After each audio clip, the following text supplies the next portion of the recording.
Well, we've got another great question this week from one of our readers named Tracy. And Tracy asked this: what if you want to share your testimony and guest speak at times, but not full time? And she put unpaid in parentheses. Well, here is the good news, is that you get to follow God and decide what kind of speaker you want to be. You know, there's not one kind of speaker. I work with a wide variety of clients who are committed at different levels to their speaking ministry. And I also work on the Proverbs 31 team with women who are committed, or not committed, they're fully committed just like you, but they spend different amounts of time on their speaking ministry. And the good news is that you get to decide about that. There's not one kind of speaker. I am watching women serve faithfully at all different levels. And one of the things I think that you have to be aware of is making that conscious choice of following God into the life that He has created you for. Now, for some of my friends on the team that I serve on, that means that they work lots and lots of hours, that they're on the road lots and lots of weekends.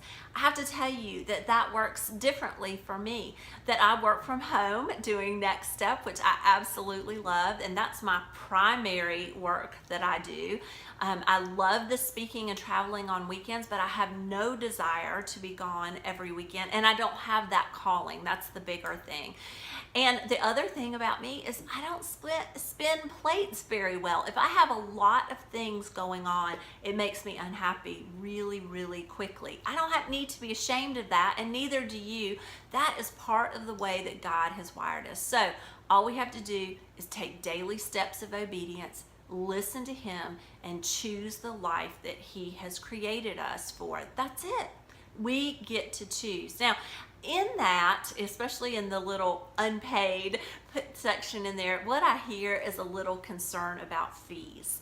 And let me address that really quickly.